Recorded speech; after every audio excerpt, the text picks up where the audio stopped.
Voltando, ver se o povo volta com a gente.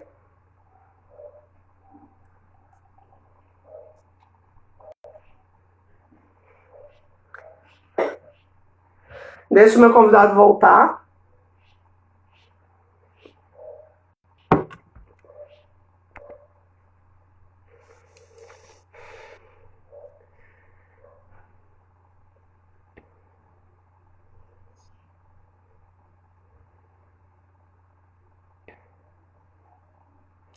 Vamos voltando. Cadê o povo? Venham.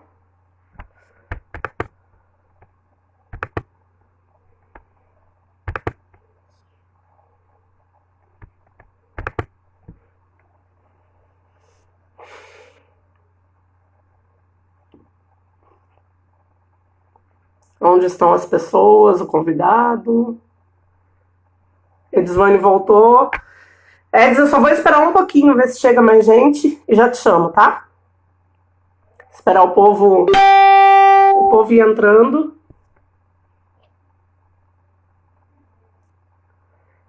Tá, a coisa deve estar um pouco lenta. Enfim.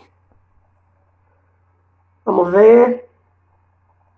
Eu vou chamar, a gente vai conversando e aí o povo vai chegando. Por enquanto está reunião do pós-crítica. Por enquanto está reunião do pós-crítica, tá? O povo está voltando. Estamos eu, tu e Pronto, então temos um trio aí. Mas já tá valendo, ó lá. O Sávio entrou, o professor Sávio lá da UFPB. Vamos continuar. Maravilha. Pois é. Então, Maureen, como estávamos falando no que eu vou chamar a mania de comunicólogo, de radialista, estávamos falando no bloco anterior, antes dos comerciais. Antes dos comerciais, é. Pois é. Então, o poeta,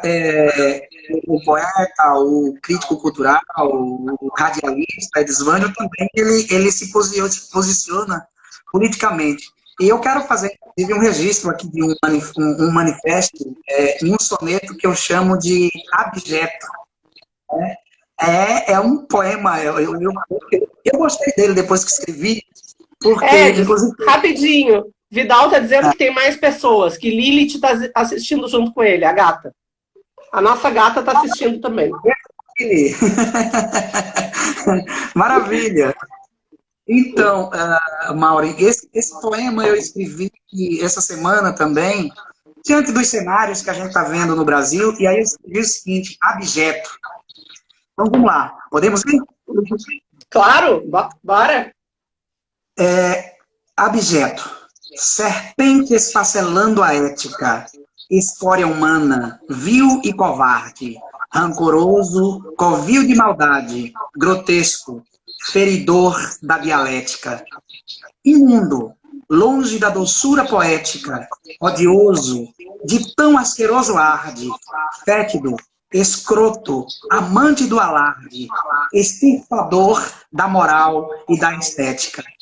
Nefasto ao bem da humanidade, diabólico, sorrateiro e maligno, moralmente, tu és um imoral, orquestrador de toda maldade, rabo tórpido, traiçoeiro e ferino, objeto, abjeto, putrefato e mal. Esse foi forte, hein? Teve alguma inspiração, assim, teve alguma inspiração lá de Brasília? Nesse poema? Tem. Alguma pessoa que está lá em Brasília, assim, que te inspirou? Tem muita gente de Brasília, tem outros O Inominável, por exemplo. Tem o Inominável, por aí vai. Uhum. Então é isso, Mauro.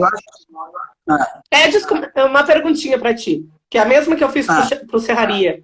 Como é que tem sido para ti essa quarentena? Eu sei que tu não tá muito acostumado a fazer live, aliás, tu tá estreando comigo, né? Quem sabe agora tu te anime aí a ler as tuas poesias, enfim. Como é que tem sido para ti, que é um poeta, que é um pensador, digamos assim, um crítico, passar por esse período isolado?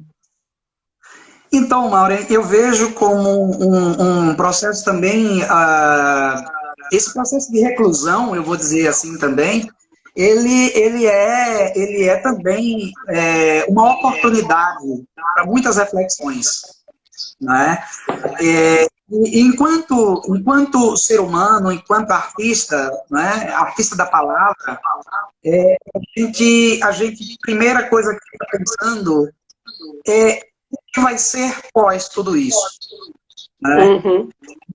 Ao mesmo tempo, o nosso compromisso ele é maior no sentido de estar levando, de alguma forma, né, às pessoas alguma palavra que não possa só mostrar a dureza, essa podridão do relato no soneto anterior, mas também levar a beleza da vida, a importância de se viver a vida, de celebrar a vida, e de olhar para o outro com mais empatia. É disso que nós estamos precisando, né? Então, eu tenho tentado, dentro dessa quarentena, desse isolamento social, que faz necessário, que tem que acontecer, eu tenho aproveitado muito desse tempo também para leituras, né? Tenho feito leituras e, ao mesmo tempo, aproveitado para escrever, para compor, né? Sobra mais tempo, né? Você tenha essa oportunidade de compor. E os cenários que vão sendo pintados, sejam de dores, mas também de oportunidades. Na verdade, das crises, se cria, né? Se você tira o S de crise, você cria, né? Então, cria. É um momento que nós devemos passar também levando com a leveza da vida, entendendo que a vida precisa ser levada com leveza, com sabedoria, né? Com amor, com mais empatia, respeitando o próximo, algo que infelizmente a gente vê a humanidade tão louca, passando por cima do outro, é o jogo de egos na academia, sabe disso, né? Na universidade, nos campos profissionais que tem, nas universidades, nas áreas profissionais, um querendo passar por cima do outro, e eu pergunto, de que vale tudo isso? De que vale tudo isso? Eu ainda tenho um pouco de dúvida em relação a algumas pessoas se esse isolamento vai valer a pena. Se vai fazer mudar, porque tem gente que... E aí eu vejo nas situações assim mais simples do dia a dia, como, por exemplo, hoje eu tive que ir ao mercado. Aí fui ao mercado, aí o cara entrou na fila do idoso, aí chegou um idoso, se irritou e xingou. Aí o cara voltou e disse assim, e ainda era um rapaz que era gay, enfim, aí o rapaz voltou, o que é? É preconceito comigo? Quer brigar, eu brigo, se quer eu faço escândalo. Então, assim, as pessoas estão também à flor da pele num momento em que deveriam estar mais unidas, em que deveriam estar... que deveria ter mais empatia, como tu falou, né? Praticar mais essa empatia, né? O que as mulheres falam, a sororidade, né? Aí muitas vezes uma mulher faz uma coisa, a outra vem lá, mete o pau, quer dizer, em vez de dizer, não, vamos ver aqui o lado positivo, vamos nos unir, né? Não todas, claro, mas algumas, se é que tu me entende. Então é um momento que... E eu acho, Edis, que a gente não vai ter como sair igual desse momento. Não tem como. Sim, Maureen. E eu vou nessa linha que tu falas, de que, lamentavelmente, a comunidade no todo, ela não vai voltar, ela não vai conseguir, vamos dizer, como a gente costuma dizer aqui na nossa região, amolecer esse coração duro, né? Infelizmente, não. Acredito, sim, que haverá uma mudança radical aí nas pessoas que já têm uma tendência de afetos, né? E talvez por essa correria maluca, né? Acabava que não demonstrando, né? Isso com mais facilidade. E a partir desse momento, refletindo, com certeza eles voltam melhores. Mas eu não acredito também, se eu desse time que você está, de que essa humanidade toda ela não vai melhorar. Nós temos provas o suficiente para entender que a humanidade não muda. Vamos lá, fazendo um recorte na história. No século XV, tivemos a famosa peste negra, a peste bubônica. Lá morre-se mais de 50 milhões de pessoas no mundo. O que essa humanidade melhorou? Melhorou. O que a gente pode dizer que melhorou foi enquanto revolução cultural, enquanto ciência. Sim, a gente pode apostar que essa humanidade melhorou. Mas se você traz, por exemplo, para o conceito de Brasil, quando o Brasil é invadido, a colonização, o que é que acontece no Brasil? Genocídio com os indígenas, estupros, assassinatos, a escravidão, trazem os negros, irmãos africanos. E o genocídio negro segue até hoje, né? O genocídio negro, sobretudo dos jovens, segue até hoje. Segue até hoje. Então, a gente não dá para a gente se iludir achando que a humanidade vai voltar todo mundo santo. Né? No século XX, que é o mais próximo da gente, há 100 anos atrás, teve a gripe espanhola por mais de 40 milhões. O que é que a humanidade melhorou? Né? Então, melhorou sim aqueles que já têm essa tendência, essa predisposição a empatia, ao viver com e pelo outro. Mas muita gente não vai. Os exemplos estão aí todo dia, a gente liga a TV, vê o que está acontecendo. Você traz esse exemplo do que você viu, né? E eu tenho visto por onde passa, às vezes a gente tem que sair sim para buscar alguma coisa para casa, e a gente vê. Então eu não aposto, lamentavelmente, não aposto também que essa humanidade vai melhorar. Né? O todo não, vai melhorar sim aqueles que já têm esse desejo de se tornar melhor. Né? Sim, e aí vamos de poesia de novo. Bora parar essa conversa e bora fazer poesia. Aliás, ontem teve uma live musical do Pós-Crítica. Tava lá o Osmar no YouTube, Osmar, Luiz Xavier e um outro que eu não me lembro o nome. Mas, rapaz, me diverti, viu? Matei saudade de Osmar ontem à noite pelo YouTube. Osmar é um fofo, né? Matei... Pois é. Então, o Luiz Xavier é o poeta que você está falando? Eu não consegui acompanhar ontem. Ótimo, então. Pois é. O Luiz é também um amor de pessoa, xilogravador também. Né? E tinha um outro que agora eu esqueci, acho que é o Wilson Aragão, eu esqueci o nome. Era um terceiro. Eu vi, ele me mandou, Osmar me mandou, inclusive, esse convite. Eu acabei que problemas com a nossa gloriosa internet interiorana, sim, né? Não consegui. Mas aqui também travava e a gente via, travava, enfim, né? Bora lá, bora de poesia. Então vamos lá, já que a gente falou dessa coisa toda de amor e desamor, né? Eu vou dizer que o amor é capaz de salvar a humanidade. Né? O amor é que me conduz a compreender que a vida deve sim ser bem vivida, pois ele é a grande luz, que em nossos reluz como uma divindade, nos preenche de verdade, de graça, harmonia e paz. Sei que o amor é capaz de salvar a humanidade. O amor é verdadeiramente uma linda força suprema que de maneira serena deve habitar na gente, no igual, no diferente. O amor age com bondade, trata a todos com igualdade e o bem ele sempre faz. Sei que o amor é capaz de salvar a humanidade. Ele faz bem ao ser humano e nunca comete injustiça. De amar não tem preguiça, nunca age com engano. Na bondade é soberano e caminha com a verdade.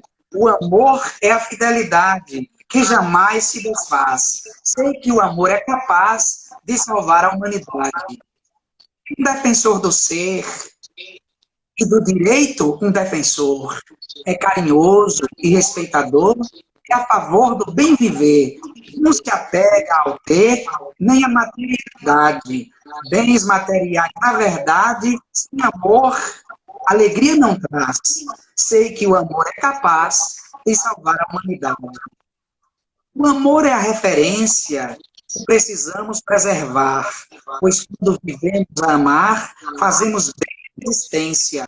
O amor é a benevolência para nossa continuidade.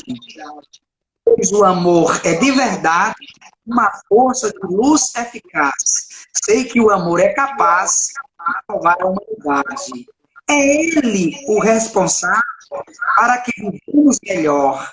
Com ele não ficamos só, pois o amor é inevitável. é uma fonte inesgotável de paz e de bondade. O amor é o bem e a verdade. E maltratar é incapaz. Sei que o amor é capaz de salvar a humanidade. Que lindo! Deixa eu dar um recadinho aqui, que Justino Nunes está dizendo, grande amigo e irmão Edisvane Nascimento. Entrou a professora Luciana Moreno também, bem-vinda. Quem? Professora Luciana Moreno, da UNEB, que trabalha com as literaturas periféricas, está aqui também. Que maravilha! O Justino... tá. Pode falar, fala. O Justino Nunes é um dos meus irmãos amados que eu tenho, poeta, cordelista, historiador daqui de Santa Luz. Inclusive, essa obra que está aqui, não sei se você consegue ver, vai chegar em breve, né? Que é A Arte de Poetizar, Trazendo Vida para a Memória, livro que eu tive a honra, junto com o Justino, de organizar. E esse livro tem 62 pessoas que escrevem poesias, textos maravilhosos, artigos. Esse livro vai ser publicado ainda ou já foi publicado? Já foi publicado? Foi lançado eu quero! Depois me passa a referência que queremos comprar 2. Esse aqui é um presente, esse livro ele não teve fins comerciais, é um presente que vai chegar para você. Já peguei com o seu amado Vidal o endereço aí, breve vai chegar com você. Que lindo, obrigada. Muito obrigada. Inclusive, Maureen, se você me permitir, eu quero aproveitar aqui, já que você falou do Justino, tem um poema que eu faço com ele, escrevo com ele, que se chama A Existência do Nosso Ser, Fundamenta-se na Gratidão. Pena que não dá para botar 2 pessoas aqui no Instagram. Se desse, eu botava os 2, mas não tem como. Pois é, que pena, né? Então, assim, esse poema está figurado no livro, né, A Arte de Poetizar, e é um agradecimento, a gente faz um agradecimento às pessoas todas através do papel de poesia. Então, Justino e eu escrevemos assim. Deixa eu ver se eu vou conseguir ler, que a foto está pequenininha, mas acho que dá. Bastante encantamento e com uma grande alegria, através desta poesia, vai aqui neste momento nossos agradecimentos a todos os nossos irmãos. E do fundo do coração, nós devemos aqui dizer, a existência do nosso ser fundamenta-se na gratidão. Em nossa arte de poetizar, que traz vida para a memória, começamos a trajetória nesse nosso versejar, para assim nos expressar com carinho e atenção. E nesta demonstração, com alegria agradecer, a existência do nosso ser fundamenta-se na gratidão. Vai o nosso agradecimento por não estarmos sozinhos e junto neste caminho conhecemos tantos talentos, brilhando a cada momento, trazendo muita emoção e nos dando a confirmação que temos mais a aprender. A existência do nosso ser fundamenta-se na gratidão. É justo dizermos aqui, e neste grupo de gente, vocês são inteligentes e se dispuseram a construir, para podermos produzir juntos com a arte e emoção, mostrando que a união só enriquece o viver. A existência do nosso ser fundamenta-se na gratidão. É um poema longo que você vai ler em breve, vai chegar para você. Então, só uma homenagem. Que lindo! Obrigada, meu amigo, muito obrigada. Obrigada mesmo, fico muito feliz. Fico feliz com essas tuas produções. Pode falar. Inclusive, também, não chegou ainda esse livro para você, porque o outro está para chegar, saindo da editora ainda, que é Brasil 200 anos, Poesias a um Brasil de Versos. Poesias a um Brasil de Versos, que é um livro que a gente participou de um edital em homenagem, quando ainda tinha o Ministério da Cultura, em homenagem aos 200 anos de independência, que vai ser ainda em 2022. Esperamos todos estar lá, vivos, né? Mas esse livro, eu e o compomos, está saindo também, já está no processo de composição. E assim que chegar também, vai chegar. É por isso que eu estou aguardando para mandar os dois juntos. Ótimo, obrigada. é bom a gente seguir destacando que por enquanto, fiquemos todos em casa, né? Em casa, quietinhos, nos cuidando, para que logo, logo a gente possa estar se abraçando de novo, né? Todo mundo unido. Nesse momento, temos que ficar em casa. Ó, Justino Nunes deu aqui um salvezinho, né? Salve, Justino, querido. Um beijo para você. Salve, Justino. Parabéns pela construção junto com a Edzvani, né? Pela escrita. E que mais, amigo? Que mais que tu tem aí para nós nesta tarde? Eu posso. Então, Maureen, eu quero mesclar também para dizer, eu falei mais cedo da ideia do que a poesia fez na minha vida, né? Eu não consigo. E aí, o tempo todo eu estou lembrando de Zontó e de Ampotebá, né? Não tem problema. Né? Não tem como a gente. E eu tô lembrando, eu vou falar aqui, depois se tu me bater, não tem problema. Eu tô lembrando sempre da história da tua mãe, né? Que foi atrás da professora para dizer, olha aqui, ó, ele terminou o ensino médio, ele terminou a graduação. Foi sim, minha mãe é o amor da minha vida. E ela, a tua mãe não vai conseguir. Ele tá aqui, ó, tá aqui o diploma dele, ó. Então. Pois é, e ela sempre foi uma das grandes mentoras e defensoras dessa minha caminhada, dessas buscas. Você me pegou agora. Emocionou. Emocionou, né? Falar de mãe já sabe, né? Sei, ainda mais nesse período de distanciamento, né? Então, né? Mas de toda forma, Maureen, eu tenho certeza que ela e também o meu pai, eu faço sempre essa deferência aos dois, são dois sustentáculos fundamentais para tudo que eu sou hoje, não só pela existência, mas pela força, pelo apoio, sem nenhum momento negligenciar ou dizer, olha, não vai dar certo. Pelo contrário, eles sempre disseram, siga os seus sonhos. Né? Então, isso é fundamental para a vida da gente. Sobretudo, você sabe, você estava falando de periferia mais cedo, do Restinga, que tanto te emociona, né? E a gente que vem da zona rural, né? Dos lugares onde a acessibilidade às coisas, o acesso a qualquer benefício é muito mais complexo. E eu falava isso também, né? Eu falava isso porque essa é a realidade dos meus alunos, né? Quer dizer, eu fico pensando muito assim, ó, se entrar alguém lá no governo que diga o seguinte, acabou o isolamento, eu acho que o lugar que eu trabalho acaba, porque a gente não tem, os alunos, a começar por eles, que são mais importantes, eles não têm como chegar. Eles não têm, porque eles não têm transporte, se aqui continuar fechado, eles não têm. E aí, já me incomoda muito essa coisa, assim, alguns estão aqui, eu nem conheço eles, conheço só pelo Instagram, alguns estão tendo a chance de estar aqui, mas outros não. Porque como tu, estão na zona rural, a gente sabe que o acesso é complicado, que nem sempre tem internet. Então não é. É o que eu falei para o Serraria. A democratização da internet ela é muito bonitinha na teoria, porque na prática a coisa é completamente diferente. E você me dá um gancho importante para falar dessa questão, não tem como, aí vem o comunicólogo, né, discutir as teorias da comunicação também, e pensando nessa política de comunicação, você fala da democratização da internet, em si, mas eu vou para além disso, a democratização da informação nunca existiu nesse país, né?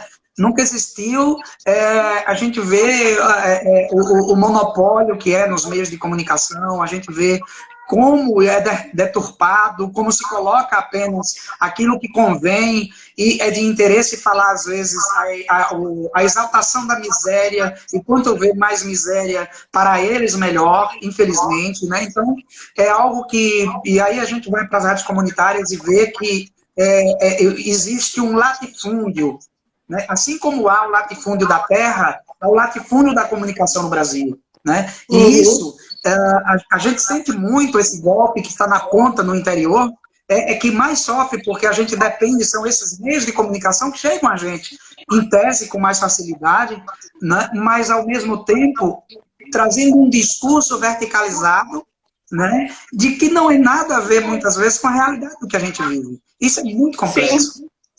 Sim, né? A gente poderia passar uma tarde aqui de novo, né, discutindo sobre isso, porque realmente é muito complexo. Mas eu digo assim, da experiência que eu tenho tido como professora de zona rural, né?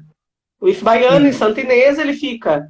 A Santa Inês é uma cidade de 11 mil habitantes, ele fica a 6 quilômetros da cidade, mas ele é no campo. É uma escola do campo.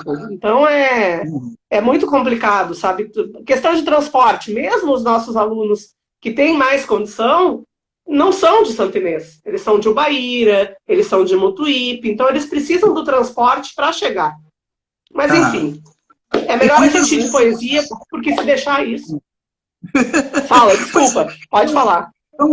Vamos lá, a gente estava falando da poesia, dessa vida que deu vida à minha vida, que é a poesia, e eu coloquei o seguinte: a poesia me transformou. Quando eu fui menino, senti muita tristeza em meio à indelicadeza de um preconceito ferino, perverso, cruel e maligno que me causou decepção. Mas um dia a superação de mim se aproximou. A poesia me causou enorme transformação. Aos 13 anos de idade, eu dei a volta por cima, quando uma chuva de rima trouxe-me a felicidade. Inundou-me de verdade com a luz da inspiração. Foi a mais bela sensação que o meu ser registrou. A poesia me causou enorme transformação.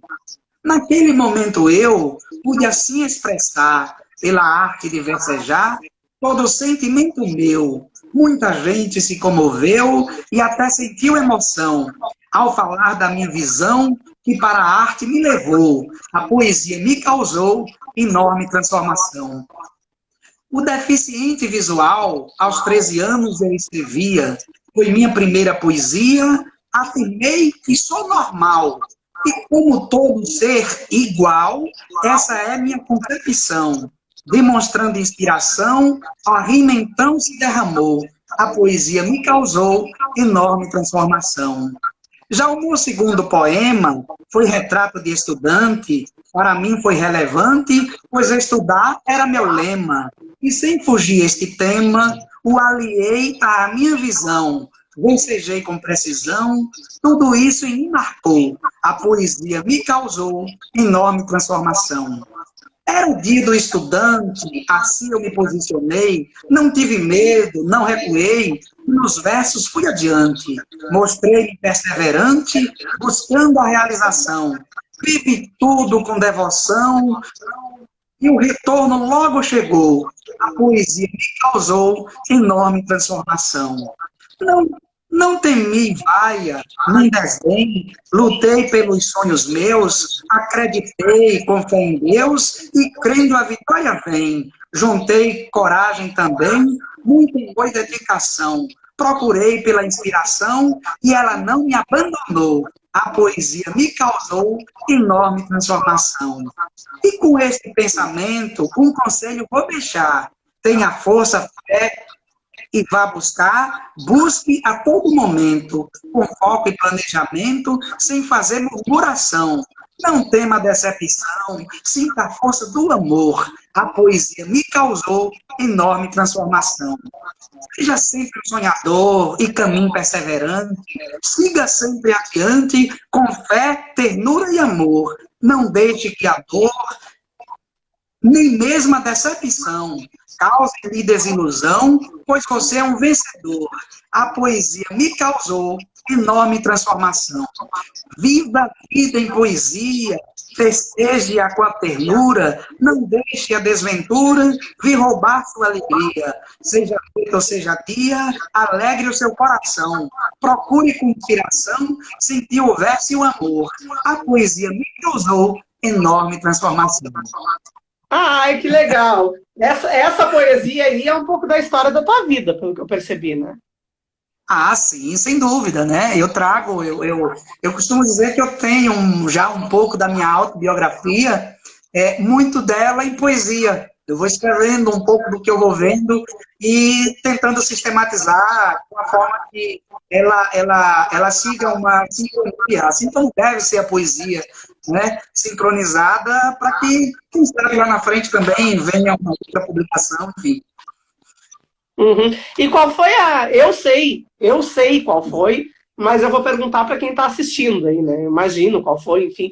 Qual foi a importância do mestrado em crítica cultural também nessa tua consolidação, porque tu já é poeta há muito tempo, mas eu acho que a gente vai se consolidando dentro da profissão da gente com o tempo, né? Eu tenho desde 2000 eu entrei na graduação em 2001, a gente está em 2020, desde então eu não parei de estudar, então eu vou me consolidando, né? Vou me firmando, digamos assim, como uma teórica, como uma professora, desde 2001.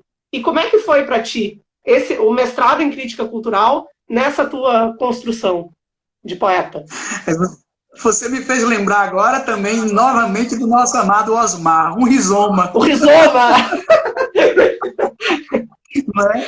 Porque, na verdade, pensando nessa ideia de raiz, né, de múltiplas, né, de rupturas, de quebra de paradigmas, né, e às vezes também de estereótipos, né, porque nós também somos preconceituosos, muitas vezes na medida em que a gente cria falsos conceitos de algo, de alguém, que não estudou, que não buscou, né, e sem ter essa busca a gente acaba já criando esse falso conceito, né, vou chamar assim. Então o mestrado... Desculpa, Edson, tu está dizendo isso porque... Para um cordelista, se o cara tem mestrado, tu de repente não vai ser bem visto, porque ser cordelista tem que ser do popular, que não estudou, que não teve acesso. É isso. Sim, né? E com certeza. E também o importante é pensar que o mestrado me mostrou também duas coisas importantes, eu posso destacar de tantas outras, né?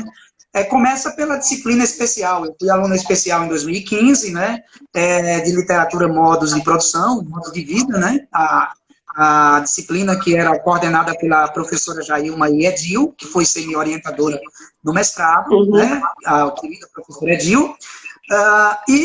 O que eu consegui ver no mestrado também, que eu preciso dizer que a literatura de cordel, que o dito popular, que às vezes é colocado às margens, ele também deve ocupar esse lugar que muita gente diz que tem que ser o canônico, né, o clássico. Não! Preciso, até porque os clássicos, eles nasceram, eles foram beber muitas vezes nas fontes que estavam lá, e eles só criaram conceitos, né? E foram se aperfeiçoando ao longo do tempo. Então, por que eu vou... pelo contrário, eu tenho orgulho de ser nascido na roça, como dizem, pegado por parteira, foi a minha enfermeira, né? Foi uma parteira, de ser um graduado em comunicação social, de ser um mestre em crítica cultural, mas de ser o Edisvânio, poeta cordelista, sem perder, faço igual meu pai agora, sem tirar e nem vir, né? Mas essa é a primeira coisa, de posicionar realmente. O mestrado me fez entender que eu deveria me posicionar ainda mais enquanto cordelista, né? E a outra coisa, e aí já para a ideia do ser, o mestrado me mostrou que o profissional que eu não devo ser. E o profissional que eu não devo ser o profissional arrogante, o profissional prepotente, o que acha que sabe de tudo. Infelizmente, a gente aprende isso com a vida acadêmica. A gente aprende isso com a vida acadêmica, isso é fato. Infelizmente, então, a gente tem vários modelos dos profissionais que a gente quer ser e os que a gente não quer ser. E eles vão aparecendo muito claramente ao longo da vida acadêmica. E eu acho que isso que tu está falando, Edson, da questão do cordel, é muito importante. Porque a gente, como professor, quando vem mediar essas vozes periféricas... Bom, primeiro, para já, tu sabe, tu me conhece há 4 anos e 4 meses, né? Que eu sempre falo que a gente não dá voz para ninguém. Que eu fico muito incomodada quando alguém diz, eu vou dar voz no meu trabalho ao fulano, ciclano. A gente não dá voz a ninguém. A gente faz uma mediação dessas vozes. E segundo, da gente tratar com aquele coitadismo, do tipo, ele é da periferia, ele tem que ficar lá, né? E pronto. O lugar dele lá, e ele não vai se importar se ele não sair de lá. Só que todo escritor, ele quer ser visto e ele quer ser lido. Então, assim, tu como escritor, como cordelista, tu quer ter o teu espaço também no cânone.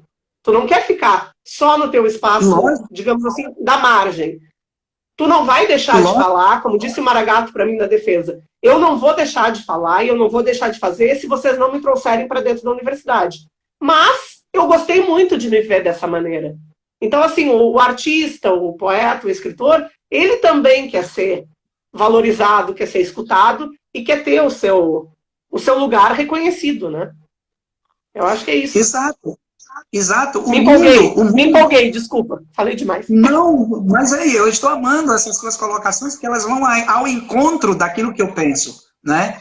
Porque não é o fato do Edzânio ser mestre, né? Hoje ter um diploma de mestrado em crítica cultural, né? Que faz com que, deve fazer com que o Edzânio deve se afastar. Olha, tu agora é mestre, não pode mais estar vivendo o cordel, celebrando o cordel. Eu acho interessante isso, porque eu creio que a partir do mestrado eu me tornei ainda mais cordelista.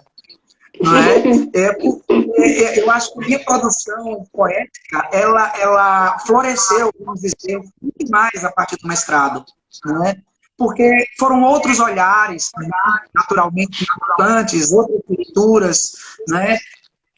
Foram diversas, como diz o Osmar, né? Foram várias portas, né? Para que a gente pudesse estar mostrando esse trabalho. Então, é uma coisa que eu amo fazer e que nesse ponto também, eu posso dizer que o mestrado contribuiu muito significativamente para esse processo de produção. É tanto que nesse livro que eu estou trazendo, com o Justinho organizando, né, com essas outras várias participações, a gente colocou o seguinte: olha, tanto ele quanto eu, nós pensamos igual, nesse sentido de vamos trazer oportunidade para muitas pessoas e relacionar isso também com a teoria, com a acadêmica. Então, nós temos várias pessoas que viveram a partir desses cordéis, esses textos que estão no livro, né? Justamente para dizer, olha, o lugar do cordel também deve ser aqui. Não pode ter apenas essa coisa do coitadinho ou do dar a voz. Ninguém dá voz a ninguém. Né? Vidal acabou de falar aqui, desculpa, Vidal como um marido, assim, babão, né? Acabou de falar que lembrou das aulas de teoria e crítica da cultura. Mentira, só lembra das aulas de Osmar. As minhas não tem nada a ver. Teoria e crítica da cultura com você e Félix. E Seidel. Eu, Félix e Seidel, o trio. Então, não, Eds, e antes de tu continuar rapidinho, eu lembrei aqui de um outro modelo que a gente pode pensar, que é um escritor indígena, né? O Daniel Munduruku. O Daniel Munduruku, ele não deixa de ser indígena, mas ele tem graduação em filosofia, ele tem graduação em história, ele tem graduação em psicologia, ele fez mestrado, doutorado e pós-doutorado. Então, e está aí, publicando os livros dele, mas não deixa de retornar para o lugar dele, que é o lugar de indígena, né? O lugar de fala dele, que se fala tanto hoje em dia desse lugar de fala, né? O lugar de fala de um cara que é indígena. Então, por que o Edzânio vai ter que perder agora o lado do cara que cresceu em Santa Luz, que é cordelista, enfim, desde sempre, desde os 12, 13 anos? Não tem porquê. Eu acho que aí o mestrado vem para melhorar, digamos assim, né? Melhorar a performance, melhorar a voz, aí vem o Zuntora, aí eu acho que, me diz se eu estou errada, tá? Mas eu acho que no caso das pessoas que já fazem, a teoria vem para confirmar que, ó, o que eu estou fazendo é isso mesmo, entende? Por isso que eu sempre falava para vocês, a teoria me confirma Maragato, não é o contrário, entendeu? Eu venho, a teoria eu vou aplicar naquilo que ele já faz, para dizer, olha, aqui. Então, eu acho que com o cordel, eu posso estar errada, mas a minha ideia é essa. Com o cordel não é diferente. Exatamente, não é diferente. Tanto não é diferente que hoje nós somos solicitados para compor cordéis também para a universidade, né, para que seja declamado em espaços acadêmicos. Então, e quando você fala desse jeito que vai buscar, que é cordelista, e que vai para a academia, que faz um mestrado, ou que vai fazer um doutorado, que é também o nosso desejo, mas não pode negar, porque negar o seu lugar, negar de onde você veio, é querer apagar uma parte de sua história. E quando você faz o apagamento dessa sua história, dessa sua origem, você está entrando num precipício que eu chamo de ingratidão. Uhum. Você está sendo ingrato com aquilo que te projetou também, né? Exato. Então, eu faço dele um aliado para a minha caminhada. O cordel, a poesia, ela tem sido minhas parceiras o tempo todo na minha caminhada, seja no mestrado, fosse na graduação que eu fiz em comunicação, seja na especialização em novas tecnologias, né? Então, eu acho que esse é o caminho. A gente tem que aproveitar, beber dessa fonte acadêmica, para que a gente possa estar fazendo dela uma aliada para a nossa caminhada, sem jamais negar, né? Aquilo que a gente aquilo que a gente começou. A gente, no ensino médio, no livro didático, algumas coisas tu tem, outras não. E aí, quando eu trabalhei com os meninos ano passado, no primeiro ano, trovadorismo, eu fiz questão de trazer o cordel, porque o cordel ele bebe nas fontes do trovadorismo, né? Começou com os grandes trovadores, enfim, e aí é interessante dizer, né, que eram os vassalos que escreviam os cordéis, escreviam os poemas para que os nobres recitassem, né?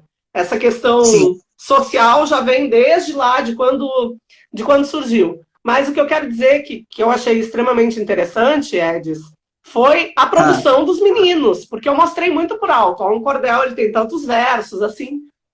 E assim, esses meninos, quando tu deixa eles livres, surpreende, assim. Saiu cada coisa que tu via assim, nossa, sabe? Tu vê o quanto eles também têm potencial. Então, é a importância do cordel, e eu acho que, assim, indo mais além, quando eu, que estou com 42 anos, estava lá no ensino fundamental e médio, né? Final do fundamental para o médio. Qual era a literatura que me davam para ler? Machado de Assis, José de Alencar, que eu achava chato, e era natural achar chato. Tu dá um Machado de Assis, claro, depende da maneira de também como tu trabalha. Mas como era trabalhado, eu achava muito chato. Então, eu penso que se naquela época tivesse, por exemplo, como a gente tem Carolina Maria de Jesus em quadrinhos, como a gente tem os cordéis, né? Os cordéis que trazem até histórias clássicas, seria uma maneira muito mais interessante de aprender e de incentivar a leitura. Perfeito, Mal. E isso que você traz é uma abordagem extraordinariamente importante. Se a gente vem para o Nordeste, sobretudo, o cordel ele foi fundamental, né? Sobretudo no início do século XX, era por onde se noticiava, era por onde também se alfabetizou muita gente, né? Então veja que, e olha que interessante, muita gente escrevia, né? Muita gente conheceu histórias a partir do cordel, né? E eu fico incomodado, confesso, quando a gente vê, às vezes, ainda uma importância muito grande, né, aos clássicos, que tem que ter, essa importância tem que se dar. Mas eu acho que o ensino, ele tem que partir, e aí eu sou suspeito porque eu sou freiriano, né? Ele tem que partir de uma realidade local. Ora, se eu estou em Santa Luz, primeiro eu tenho que conhecer o que é Santa Luz, o que ela representa,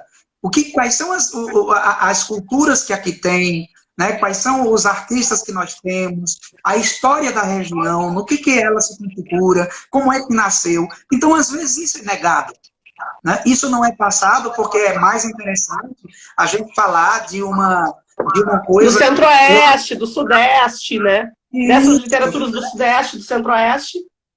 Pois esquece a riqueza, esquece Canudos, né? Esquece de ler a história de Canudos e tantas outras histórias que temos não só da Bahia, mas do Nordeste. Claro que a história nós temos que começar de baixo para cima.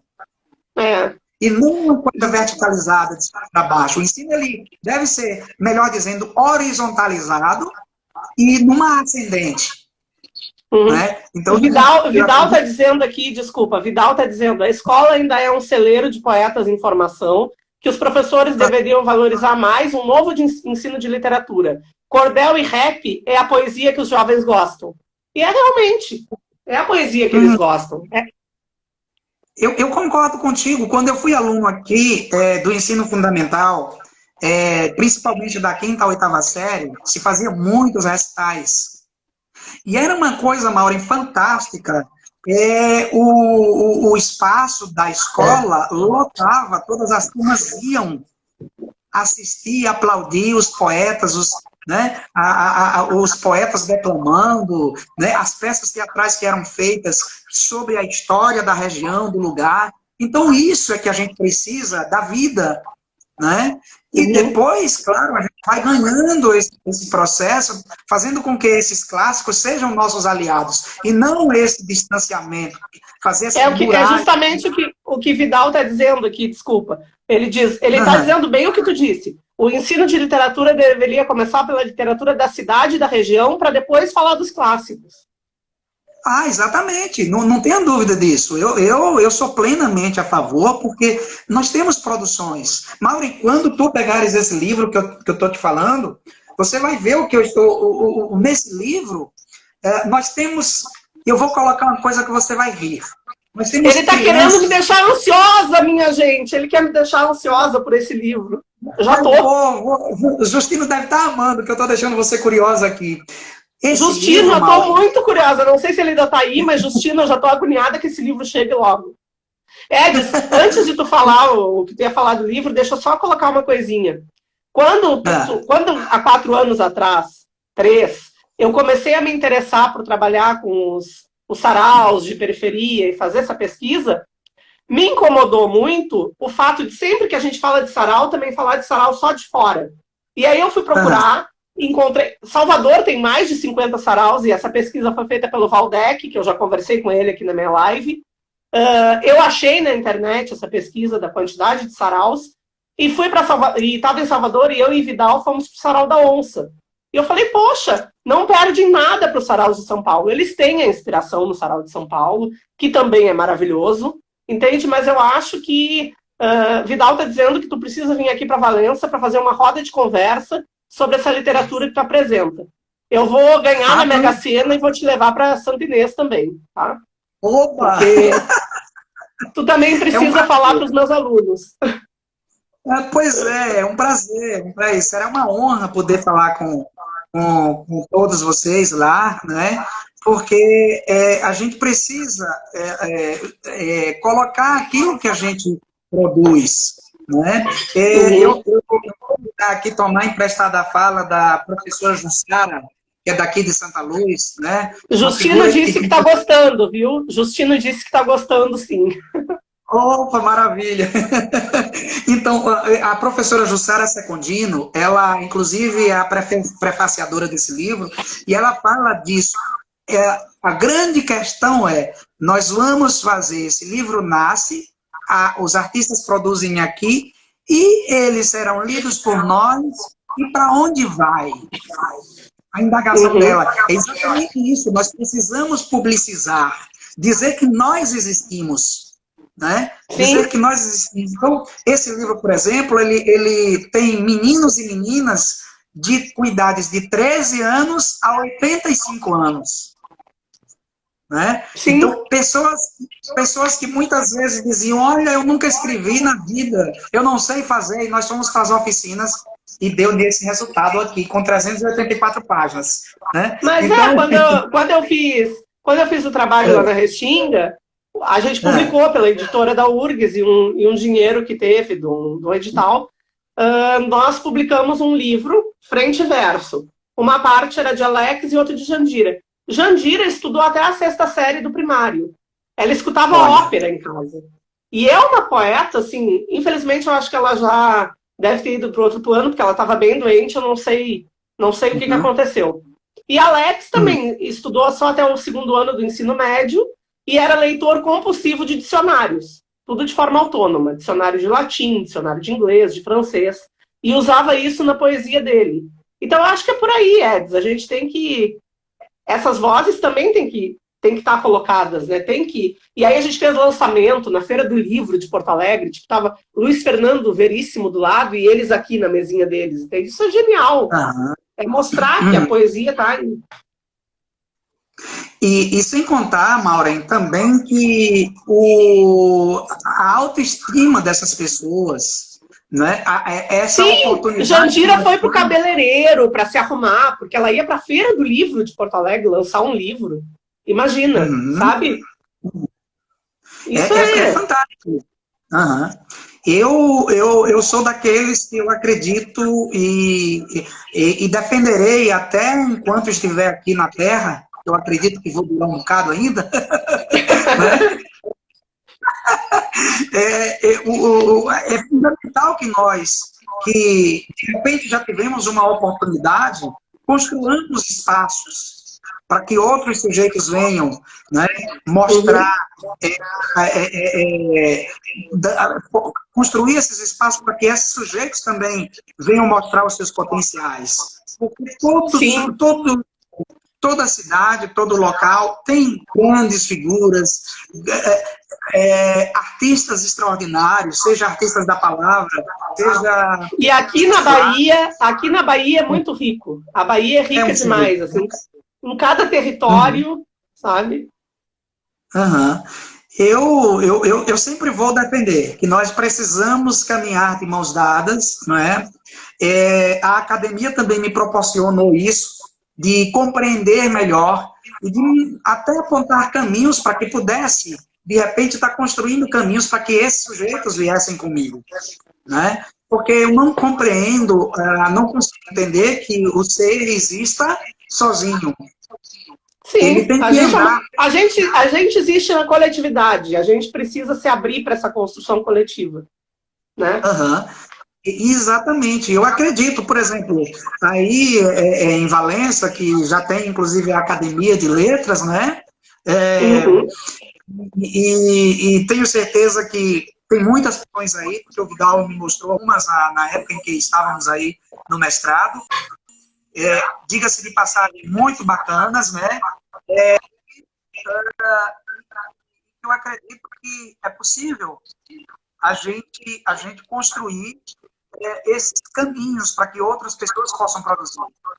Sim. Tem mais alguma poesia aí? A gente daqui a pouco vai Tem, fechar, mas se cair, a gente volta para se despedir, tá? Porque a gente já está de novo tá ok. fechando uma hora. Mas tu vai mandando Tem poesia. quanto tempo aqui nessa poesia, para essa poesia?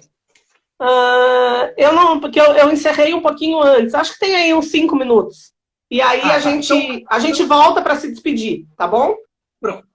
Ok. Então, já que nós estamos falando, e foi até, eu lembro que uma das provocações de Vidal, para a gente falar no dia de hoje, como cura, a poesia também como cura, né?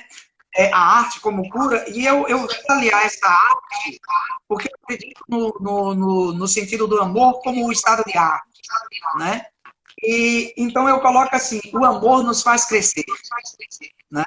Então eu digo, quando o amor está presente, os sentimentos logo nos sentimos logo amados, por sua presença impactados e a alegria a nossa alma sente. O que nos faz sentir contente, percorremos além horizontes, em mares somos navegantes e sentimos em nós chover a força da inspiração, porque o amor é que nos faz gigantes. Quando o amor nos invade, nos enchendo de inspiração, chove verso, poesia e canção, e assim surge a felicidade. É a mais bela das realidades e como um universo brilhante, de estrelas deslumbrantes que iluminam o anoitecer. Isso com certeza nos faz crer, o amor é que nos faz gigantes. Nos sentimos inundados por trovoadas de poesia, e essa chuva nos contagia, nos deixando ensopados, e estando encharcados, seguimos sempre adiante. Somos assim navegantes em águas de amor flutuantes, continuamos a percorrer, sempre com a certeza de que o amor é que nos faz gigantes. O amor é que nos faz renascer, crendo na felicidade, nos produz, nos conduz à humanidade e enche de luz o nosso ser. É como o sol no alvorecer, ilumina o horizonte, é lindo, é deslumbrante e a cada dia nos faz crescer. Por essa razão, devo dizer, o amor é que nos faz gigantes. Ai, que lindo! Que lindo, Edis. Olha, a gente ainda tem uns minutinhos, eu acho que a gente pode encerrar. Por mim, eu ficava aqui até meia-noite contigo, né? Porque te escutar é sempre muito bom, tá?